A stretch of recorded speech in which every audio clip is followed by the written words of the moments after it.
In the peacock, they are roaming animals, and as you can see, that is the male up there, and we have 3 females also down there, and this is their season of laying eggs.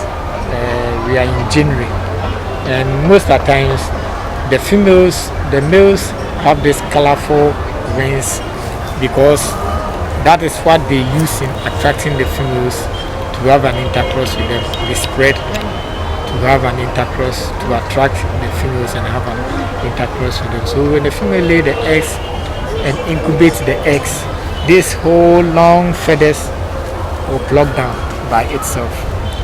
So after incubating the eggs, hatching the eggs, and it is time for it.